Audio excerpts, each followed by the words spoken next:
오늘날 시대를 대변하는 가장 중요한 키워드 중에 하나는 바로 공정입니다. 공정의 뜻은 공평하고 올바르다라는 말입니다. 여기서 공평이라는 것은 어느 쪽으로 치우치지 않고 고르다라는 말이고, 올바르다라는 말은 말이나 생각, 행동 따위가 이치나 규범에서 벗어남이 없이 옳고 바르다라는 말입니다. 다시 말해 공정은 어느 쪽으로 치우치지 않고 고르며 말이나 생각, 행동 따위가 이치나 규범에서 벗어나지 않고 올바르다라는 의미가 됩니다. 해마다 출간되는 트렌드 코리아 2022 출간되었습니다. 그리고 그 책의 한 꼭지에도 역시나 공정을 상징하는 페어 플레이어라는 단어가 올라갔습니다. 아직 책을 다 읽어보지는 않았지만 그 책에서 소개하는 한쪽 페이지를 제가 가져왔는데 제가 한번 읽어보겠습니다. 페어 플레이어, 공평하고 올바른 것에 대한 추구가 강해진다. 직장에서 내 노력의 결과를 팀장님에게 돌리는 것은 공정하지 않다. 아무리 막내라도 자신이 기여한 일에 합당하게 인정받아야 한다. 가사노동은 구성원 모두에게 공평하게 분배되어야 하고 학생들은 주관식보다 객관식 시험, 조별 과제보다 개인 과제를 선호한다. 구매를 할 때도 상품 자체뿐만 아니라 그 브랜드의 올바른 선한 영향력을 중시한다. 개인이 화두인 사회에서 자란 젊은 페어 플레이어들은 다양한 매체를 통해 자신의 작은 노력으로 사회를 변화시키기를 원한다. 이슈가 있을 때마다 불붙는 불매 운동은 단순한 열기가 아니라 이러한 공평성, 선함, 효능감에 대한 열망의 표현인 것이다. 편들기라는 제목으로 말씀을 준비하면서 요즘 눈에 보였고 귀에 들렸던 것이 바로 공정, 정의였습니다. 편들기라고 하면 마치 공정하지 못한, 정의롭지 못한 어느 한쪽을 편파적으로 지지하는 것을 의미하는 것으로 사용되기 때문일지도 모릅니다. 우리는 일상을 살아가면서 우리에게 많은 선택을 해야 하는 순간들이 찾아옵니다. 그리고 그 선택을 한다는 것은 또 다른 말로 다른 한쪽의 선택을 포기한다라는 것을 말하기도 합니다. 이런 순간보다 우리는 무엇을 선택해야 하는가, 어떻게 행동해야 하는가라는 질문을 하게 됩니다. 공정한 선택, 페어플레이는 어느 한쪽에 치우치지 않고 올바르며 이치나 규범에 벗어나지 않아야 합니다. 그런데 오늘날 어쩌면 우리는 무엇이 올바른 것이고 무엇이 이치나 규범인지, 그것을 벗어난다는 것이 어떠한 것인지를 알 수 없는 세상 가운데서 살고 있다라는 생각을 하게 됩니다. 최근 한국의 이슈나 국제사회의 많은 문제들을 바라보면 각 진영의 논리는 양극에 치우쳐서 서로 자신의 논리가 올바르다라고 말합니다. 그리고 자신들의 이치나 규범에서 기준 삼아 상대 쪽을 이치나 규범에서 벗어난 존재, 악으로 평가합니다. 문제는 공정과 정의의 기준을 찾기도 어려운 이 일이 우리의 삶 가운데서 어느 한편을 선택해야 하는 순간들이 언제나 매 순간순간 우리에게 찾아온다는 것입니다. 이러한 순간은 어느 것이 올바른 기준이 되는지 또는 벗어났는지를 모르는 상황에서 우리가 쉽게 선택하는 위험한 또 다른 선택지 중에 하나는 바로 멈춤과 유보입니다. 모르는 척하기, 나와는 상관없는 일 만들기, 관심 끄기 등등 다양한 이유로 우리는 이 선택지를 사용합니다. 바빠서, 아는 게 없어서, 나는 잘 몰라서, 지금 내 눈앞에 있는 내 문제도 해결하기 힘들기 때문에 등등으로 말합니다. 그렇다면 이러한 멈춤은 과연 공정인가라는 질문을 하게 됩니다. 어떠한 시선 논리에서 한쪽이 기울어져 있는 것을 봤을 때에 그것을 모르는 척하는 것은 공정인가 불공정인가입니다. 아니면 힘을 들여서 기울어져 있는 한쪽의 시소에 힘을 가하는 것은 공정인가 불공정인가입니다. 만약에 힘을 들인다면 어느 쪽에 힘을 실는 것이 공정인가라는 질문입니다. 이러한 고민으로 오늘 말씀에 등장하는 솔로몬의 판결을 한번 생각해 보려고 합니다. 말씀을 나누기 전에 몇 가지 질문을 하려고 하는데요. 첫 번째로는 먼저 솔로몬은 왕위 계승이 공정했는가입니다. 두 번째는 솔로몬의 공정한 심판의 자리에서 솔로몬은 과연 어떠한 것을 기준으로 심판했는가입니다. 세 번째로는 유전자 검사도 없었던 그 시대에 엄마가 누구인지를 정말 확신할 수 있었을까라는 질문입니다.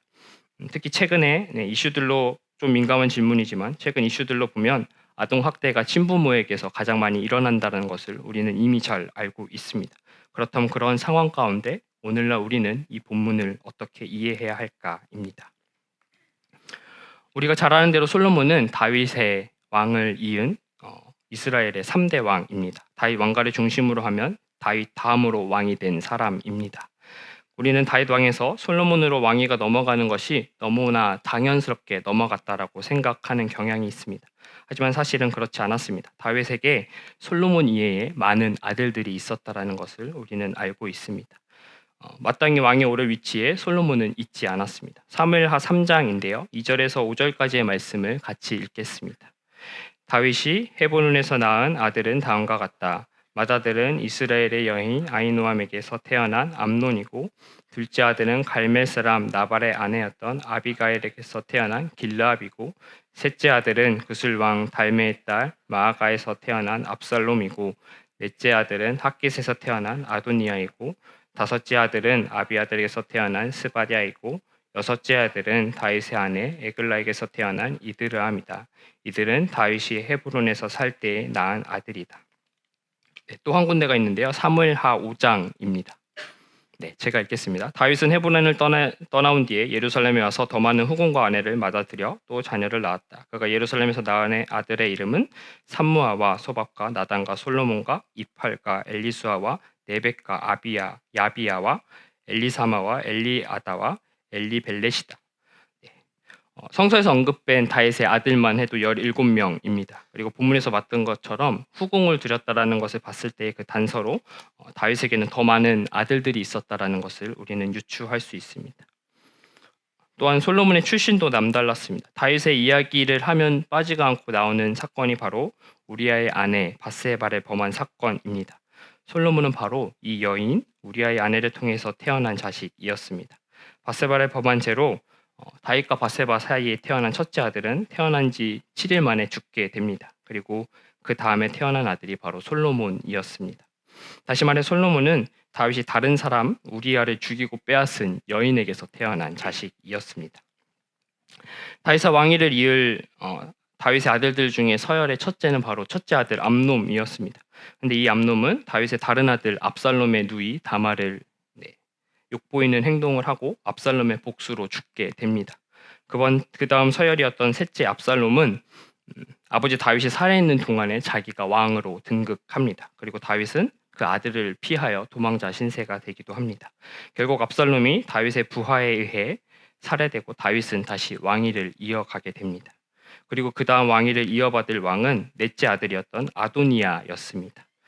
열왕기상 1장 5절에서 10절까지의 말씀인데요. 천천히 한번 같이 읽겠습니다. 시작. 그때에 핫깃에서 태어난 아들 아도니아는 자기가 왕이 될 것이라고 하면서 후계자처럼 행세하고 다녔다.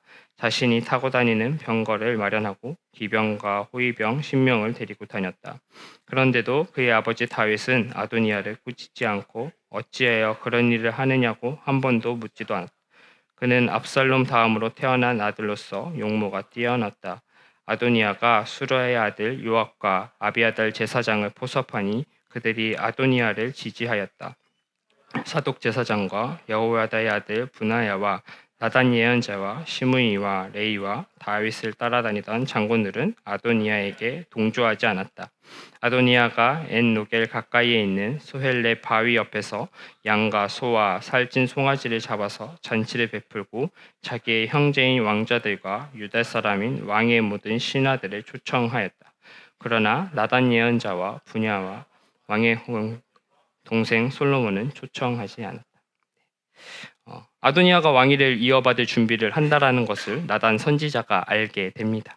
그리고 나단 선지자는 우리아의 아내 바세바를 찾아갑니다. 그리고 솔로몬을 왕위를 이을 수 있게 하기 위한 작전을 세우기 시작합니다.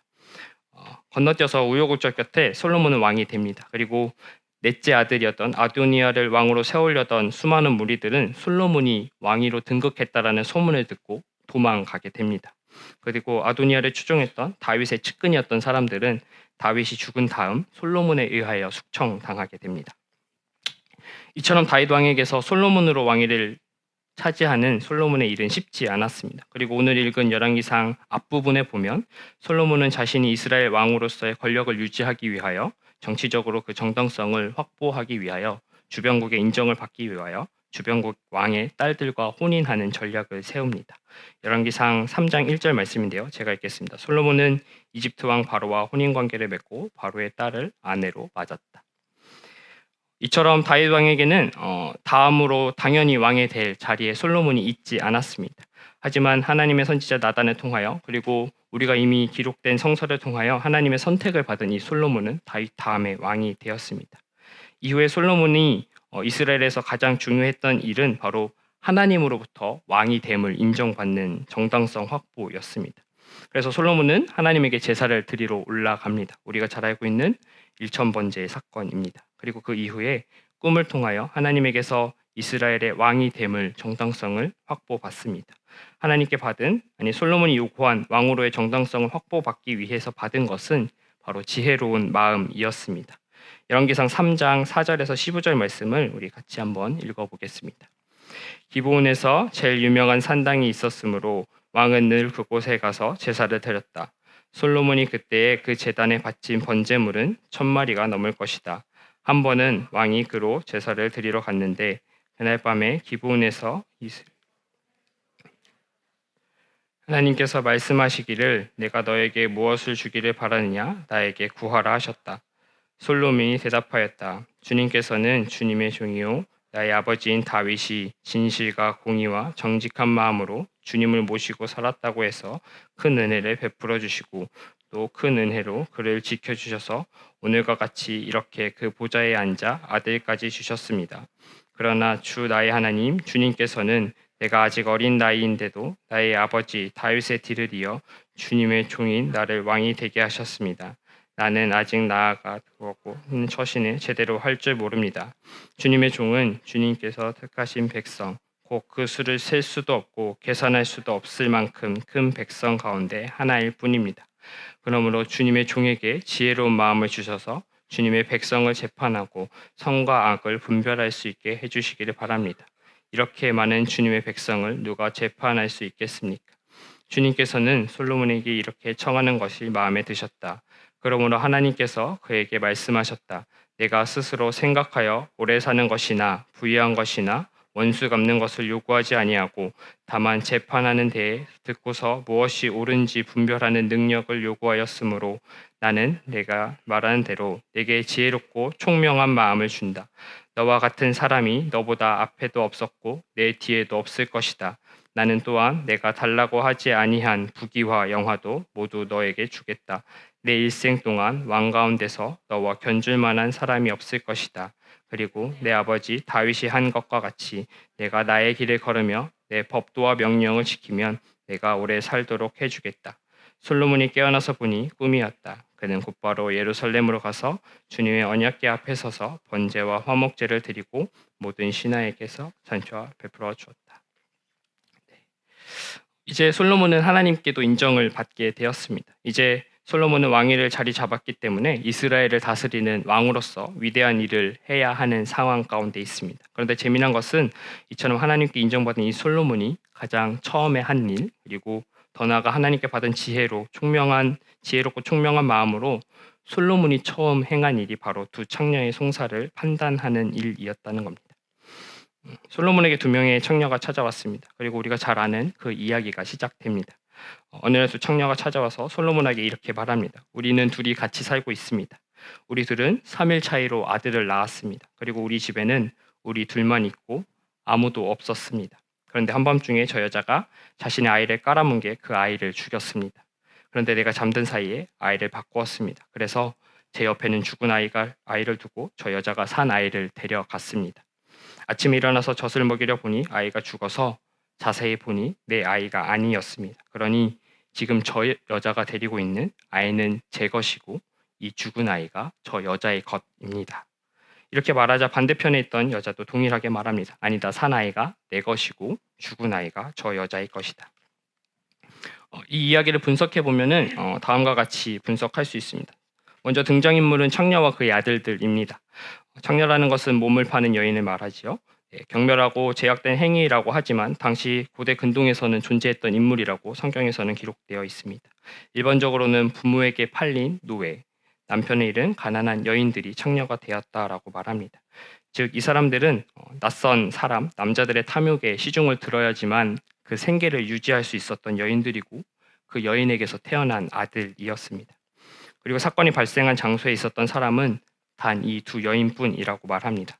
즉 자신이 죽인 것이 아니면 반대편에 있는 여인이 죽였다라는 것을 볼 수 있습니다. 또한 아이가 울음소리가 없었다라는 것을 본문에서 보면 결국 이 아이는 질식사했다라는 것을 보여줍니다. 이 여인은 서로가 살아있는 아이가 자신의 것이라는 소유를 주장하고 있습니다. 그리고 중요한 것은 이 송사가 바로 솔로몬이 왕이 되고 나서 처음으로 판결해야 되는 송사라는 것입니다. 이 판결로 솔로몬의 왕에 대한 평가는 이스라엘 전체에 퍼지게 될 상황입니다. 그러니 솔로몬은 판결을 잘 해야 되는 상황이었습니다. 그리고 또한 본문 앞에서의 사건을 대입해 보면 이 판결은 하나님께로 받은 지혜로 해결해야 하는 사건이라는 것을 볼 수 있습니다. 솔로몬은 누가 진실을 말하는지 판단해야 되는 상황 가운데 있었습니다. 하지만 서도에서 이야기했듯이 오늘 상황을 대입해 보면 살아있는 아이를 둘로 나누라라는 이 명령이 침몰을 찾을 수 있는 명령인지 의문이 들기도 합니다. 자기 자식을 사랑하는 마음이 크다는 것은 일반적으로 우리가 잘 알고 있지만 아이에 대한 학대와 괴롭힘, 심지어 죽음에 이르게까지 하는 그 사건이 친부모에게서 일어난다는 것을 우리는 기사를 통해서 많이 보아왔기 때문입니다. 그런 기사를 볼 때마다 어떻게 이럴 수 있느냐라고 분노하지만 현재 우리가 경험하고 있는 현실이라는 것입니다. 더 나아가서 유전자 검사도 아니고 단지 감정이 호소하는 이 판결로 이 아이의 엄마를 찾는 것이 과연 정당했는가라는 질문에서 누구도 쉽게 공정한 판단이었다라고 말할 수 없는 상황입니다. 죄송합니다. 고대 이스라엘에서 답이 없는 경우에는 보통 하나님의 판결이라는 것을 행했다라고 합니다. 성경을 읽어보신 분들은 알겠지만 우림과 둠밈이라는 것이 있습니다. 제사장이 가슴 주머니에 보관하는 거룩한 제비라는 하나님의 뜻을 알아내는 장치입니다. 이것을 사실 신앙의 눈을 제거하고 보면 순전한 운에 맡기는 제비뽑기였습니다. 에봇이라고 불리기도 하는데요. 이 도구는 하나님 앞에서 양자택일의 어려운 문제가 있을 때에 긍정과 부정의 답이 나오게 하는 뽑기 장치였습니다. 성경에서는 이 전쟁에 나갈까요 말까요? 아니면 이 사람을 왕으로 세울까요 말까요? 할 때 사용했다라고 기록되어 있습니다. 두 번째 방법은 유죄와 무죄를 판단할 수 없는 경우에 다른 방법으로 거짓 맹세를 했을 경우에 저주를 받겠다라는 기도를 올리는 방법입니다. 열왕기상 8장 32절에 나오는 방법인데요. 본문이 없는데 제가 읽겠습니다. 주님께서는 하늘에서 들으시고 주님의 종들을 심판하시되 악행을 저지른 사람은 죄가 있다고 판결하셔서 벌하여 주시고 옳은 일을 한 사람에게는 죄가 없다고 판결하셔서 옳음을 밝혀 주십시오 라는 기도를 하는 것이 그 예입니다. 즉 내가 결박을 아시면 나에게는 아무 일이 일어나지 않고 내가 만약에 죄를 지었다면 하나님이 나를 저주하십시오 라는 기도를 하는 것으로 그 결과로 그 사람이 죄를 지었는지 아닌지를 판단하는 방법이라는 것입니다. 또 하나의 방법이 있었는데요. 이것은 그 당시에 지극히 남성 중심의 상황이었다는 것을 반영하는 방법입니다. 하지만 그 당시 하나의 절차였기 때문에 소개를 하자면 한 여인이 있는데 남편이 아닌 다른 남자와 관계를 맺었다라고 의심되는 경우에 사용했던 방법이라고 합니다. 그 여자가 부정한 것을 보고 고발을 합니다. 그런데 그 여인이 나는 그런 일이 없다라고 결백을 주장합니다. 그런 상황 가운데서 했던 방법인데요. 그 고발당한 여인을 제사장 앞으로 데려옵니다. 그리고 거룩한 물을 떠다 놓고 성막에 있는 바닥에 흙들을 긁어 모아서 그 물에 탑니다. 네, 이상한 방법입니다. 상황을 이해해 주셔야 돼요. 네, 제가 그렇다는 거 아니고요. 네, 중간에 좀 생략하고 그 다음에 그 제사장이 저주의 글을 적어서 그 물에다가 그 글을 쓴 것을 씻습니다. 그리고 그 물을 여인에게 마시게 합니다. 그런 가운데서 그 여인이 이렇게 고백하게 합니다. 내가 만약 이 일이 사실이라면 나는 저주를 받아 배가 부어오르고 내 허벅지는 마를 것입니다. 라고 맹세를 하게 합니다. 그리고 그 경과를 지켜봐서 실제로 그렇게 되면 사실이 되고 그게 아니면 결백을 주장하는 방법입니다. 근데 아이러니하게 이것이 성경에서도 남편이 공공연하게 의처증에 걸려서 아내를 이렇게 의심하는 경우에 사용했었다라고 기록되어 있다라는 것입니다. 그런데 또 문제는 남편에게는 아무런 잘못이 없다라고 기록되어 있습니다. 솔로몬에게는 이런 해결 방법들이 있었습니다. 당시 시대에 이스라엘 국가 여인들에게 해결할 때 사용했던 방법이라고 한다면 창녀였던 이 여인들에게는 어떠한 방법들을 사용할 수 있었는지를 상상해 볼 수 있습니다. 아니 어쩌면 나는 지금 왕이 돼서 이스라엘을 이끌어야 되는 상황 가운데 이런 송사는 내가 판단할 수 없다. 나와는 상관없는 일이다라고 했을 수도 있을지 모릅니다.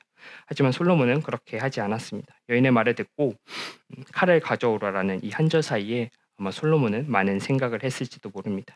하지만 솔로몬의 선택한 방법은 우리가 잘 알고 있는 대로 앞에서 언급했던 고대 이스라엘의 답이 없는 경우에 선택하는 그 선택지를 선택하지 않았습니다. 그가 선택한 것은 아이의 목숨을 빼앗는 극도의 방법으로 여인들을 시험하는 방법이었습니다.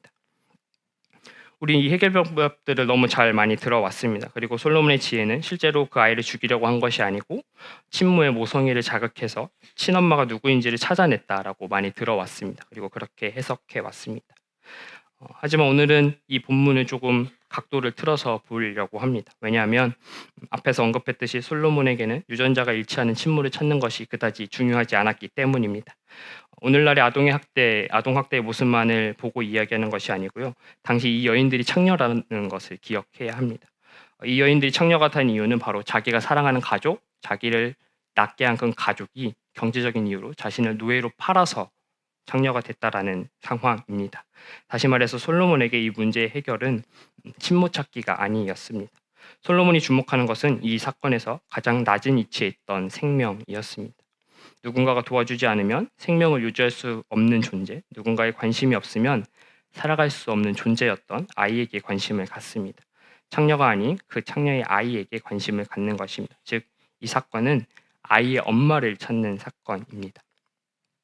본문을 자세히 보시면 이 여인들은 이 아이가 자기의 소유라고 주장합니다.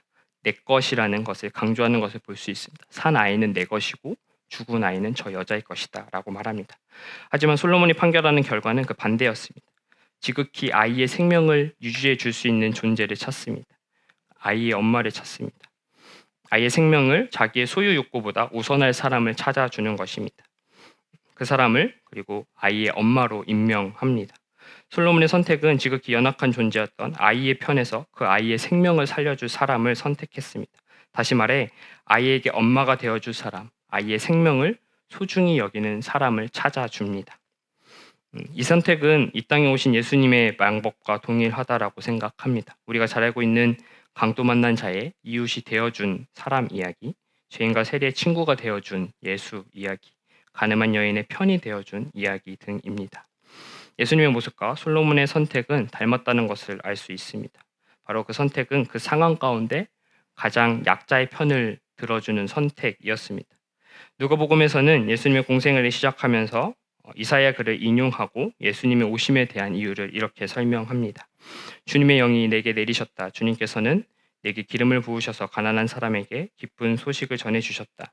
주님께서는 나를 보내셔서 포로된 사람에게 해방을 선포하시고 눈먼 사람에게 눈뜸을 선포하고 억눌린 사람을 풀어주고 주님의 은혜의 해를 선포하게 하셨다.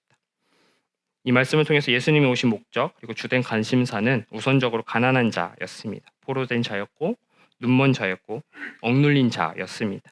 한쪽 편에 서 있는 약자들이었습니다. 성서에서는 분명하게 솔로몬의 판결로 결정된 여인이 그 아이의 생모라고 설명합니다. 하지만 정말 그 여인이 정말로 그 아이를 낳은 여인이라는 것은 오늘 본문에서 중요하지 않습니다. 본문에서 가장 중요한 것은 어느 여인이 과연 이 아이의 생명을 연장해 줄 것인가입니다. 어쩌면 오늘날 관점에서 이 아이의 엄마가 된 여인은 우리가 잘 아는 유전자적 친모가 아닐 수도 있습니다. 아니 어쩌면 아니어야 더 말이 될 수도 있습니다. 이야기의 주어가 여인에서 아이로 바뀐 사건, 아이의 엄마가 되어줄 사람을 찾는 사건이 오늘 말씀에서 보여지는 가장 중요한 포인트입니다. 솔로몬이 이러한 판결로 온 이스라엘이 이 왕을 두려워하게 됐다라고 이야기합니다. 이 판결로 이스라엘 백성은 솔로몬을 알게 되었습니다. 사회적으로 관심이 덜 위치한 사람인 창녀의 송사, 더 나아가 그 창녀의 아이가 가벼이 여기지 않는 사람이 솔로몬이라는 것을 알게 되었습니다. 더 나아가 그 해결법이 지극히 가난하고 연약한 약자의 생명을 우선적으로 편드는 것에 그 판단 기준이 되었다는 것을 이스라엘 백성들은 알게 되었습니다. 그리고 이 이야기를 통해 성서에 기록한 저자는 하나님의 지혜라는 것이 바로 이 약자의 생명을 편드는 것이라는 것을 드러내주고 있습니다. 예수님의 이야기 가운데서도 이렇게 약자를 중요하게 여긴다라는 것이 여러 군데 많이 보여집니다. 마태복음에 보면 예수님이 이 땅에 오실 때 그리고 다시 오실 때의 최후 심판에 대한 이야기가 기록되어 있습니다. 마태복음 25장인데요. 41절에서 46절 말씀을 같이 읽어보겠습니다. 그때의 임금은 왼쪽에 있는 사람들에게 말할 것이다. 저주받은 자들아, 내게서 떠나서 악마와 그 졸개들을 거두려고 준비한 영원한 불 속으로 들어가라.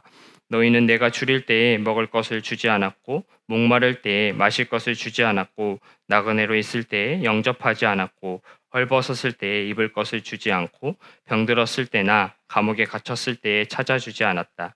그때 그들도 이렇게 말할 것이다. 주님, 우리가 언제 주님께서 굶주리신 것이나 목마르신 것이나 나그네 되신 것이나 헐벗으신 것이나 병드신 것이나 감옥에 갇히신 것을 보고 돌아보드리지 않았. 그때의 임금이 그들에게 대답하기를 내가 진정으로 너희에게 말한다. 여기 이 사람들 가운데 지극히 보잘것없는 사람 하나에게 하지 않은 것이 곧 내게 하지 않은 것이다 하고 말할 것이다. 그리하여 그들은 영원한 형벌로 들어가고 의인들은 영원한 생명으로 들어갈 것이다. 오늘 읽은 이 마태복음의 말씀에서 영원한 불 속에 들어갈 대상들은 예수님한테 항변했습니다. 우리가 언제 당신이 줄일 때에 먹을 것을 주지 않았고 목마를 때에 마실 것을 주지 않았습니까? 당신이 나그네로 있을 때에 영접하지 않았고 당신이 헐벗었을 때에 입을 것을 주지 않고 병들었을 때에 감옥에 갇혔을 때에 찾아주지 않았습니까? 라고 항변합니다. 그래서 예수님이 이렇게 말씀하셨습니다. 여기 이 사람들 가운데 지극히 보잘것없는 사람 하나에게 하지 않은 것이 곧 내게 하지 않은 것이다. 예수님의 기준은 지극히 보잘것없는 사람, 솔로몬 앞에 선 여인들, 더 나아가 솔로몬의 선택으로 그 생사가 결정될 아이에게 관심을 갖는 것입니다.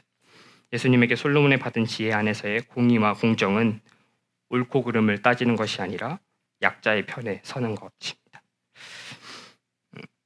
솔로몬은 이 판결을 통해서 하나님의 지혜로 왕의 일을 시작합니다. 그러나 이 지혜를 저버리고 자신의 욕구를 따라 살아가기 시작합니다. 그리고 말년에는 파괴적으로 변합니다. 이방 여인들을 쫓고 그 여인들을 통해 들어온 우상을 숭배합니다. 그 결과 이스라엘은 분열 왕국으로 전락합니다.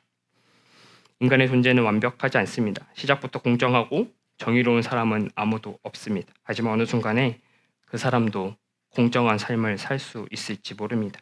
그러나 그가 어느 한 순간 공정한 삶을 살았다 하더라도 그 공정한 판단과 행동이 그 인생에 평생 간다는 보장도 없습니다. 그래서 지금 우리에게 중요한 것은 지금 이 순간 우리 앞에서 이 일에 대해, 우리 앞에 있는 이 문제에 대해 우리는 어떻게 행동하고 생각할 것인가입니다.